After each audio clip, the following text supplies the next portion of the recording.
સો ખાસ આ બધા યુવાઓ મિત્રો આવ્યા છે, વડોદરા દુમાડ વિસ્તારના છે અને એક જ કંપનીની અંદર બધા કામ કરે છે. કઈ કંપનીનું નામ છે? આયુષ્યલ. વાહ. અને એમનું જે રેસિડેન્શિયલ છે આસપાસના 2, 3, 4, 5 કિલોમીટર વિસ્તારના છે અને બધા ભાઈઓ મળીને આજે હોળીના દિવસે, ધૂળેટીના દિવસે સહયોગ આપવા આવ્યા છે. આપણે એમની સાથે વાતચીત કરીએ. બોલો, ક્યાંથી આવ્યા છો? અમે આયુષ્યલ વડોદરાથી આવ્યા છીએ. એમની પ્રેરણા મળી અહીંયા આવવાની? અમે અમારા બધા મિત્રો મળી અને અમે એગ્રી કર્યું કે જઈ અને મહિપતસિંહ ચૌહાણ સારી રીતે કામ કરી રહ્યા છે, તો અમે લોકો અમારો સહયોગ જેમ બને એમ બધા અમે લોકો સહયોગ કરીએ. હા, એટલે આવી અને અમારાથી જે થાય એ પ્રમાણે અમે લોકો આવ્યા છે. ખૂબ સરસ.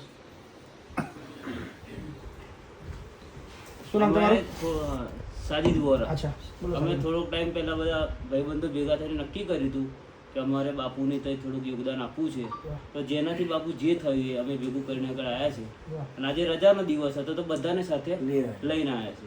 સો આ યુવાનોનો પ્રેમ દર્શાવે છે અને પછી ફાઉન્ડેશનની કર્મની તાકાત સમજાવે છે કે બધા યુવાનોને અદ્ભુત અહીંયા વિશ્વાસ છે અને સહયોગની કોઈ રકમ નથી હોતી, કોઈ માત્રા નથી હોતી, કોઈ મોટું કોઈ નાનું યોગદાન નથી હોતું, પણ દિલથી આપવા માટેની જે ઈચ્છા, એ 1 રૂપિયો હોય કે 1 કરોડ રૂપિયા હોય, એ બધું જ અમારા માટે સરખું છે.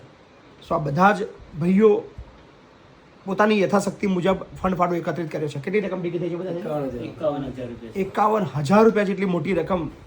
100 રૂપિયા, 200, 500, 1000 જેનાથી જે સહયોગ હશે એ બધા ભેગો કરીને 51,000 રૂપિયા અહીં આપવા આવ્યા છે. સો અદ્ભુત પ્રેમ ગુજરાતના યુવાનો મને આપી રહ્યા છે. એ બદલ બધા યુવા મિત્રોનો હૃદયપૂર્વક હું આભાર માનું છું. Thank you. થેન્ક યુ બધા ભાઈઓ. Thank you. So thank you. 51,000 રૂપિયાનો સહયોગ છે સમગ્ર અમારા દુમાડ વિસ્તારના યુવાઓ તરફથી. Thank you.